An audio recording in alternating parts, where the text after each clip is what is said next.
Familja Sala nga fshati Dushi Fush Bulqizës po përballet me probleme të mëdha ekonomike.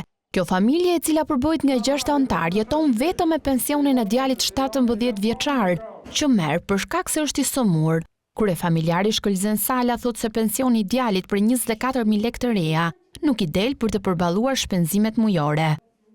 Nadhem i paft dhe çuni, edhe vetë edhe nusin e kam me 4 apërime, edhe nadhem një fjalë vendi shumë është 4.000, me 56.000 lekë asistent ndihmë ekonomike.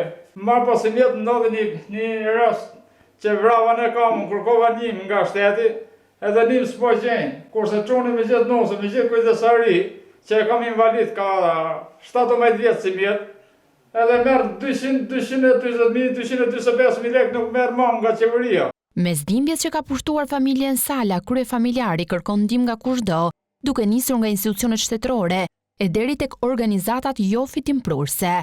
Shkëlzen Sala thotë se nuk i ka mbetur gjë tjetër veç se të shes organet për të mbajtur familjen. 400.000 lekë ilaçet i do vesh nuse me çundën e s'dalin, muj për muj, edhe e harmja e pimja ku hang të qerit e në 3 tjeri. Plus ujt ato të fishën janë, plus ujt drita ato s'u dalin kret, vesh me shat në vetën teme. Edhe gjakun e trupit tem që gjallë nusën e çunën kam përku ta shes, por s'unë e kom shit.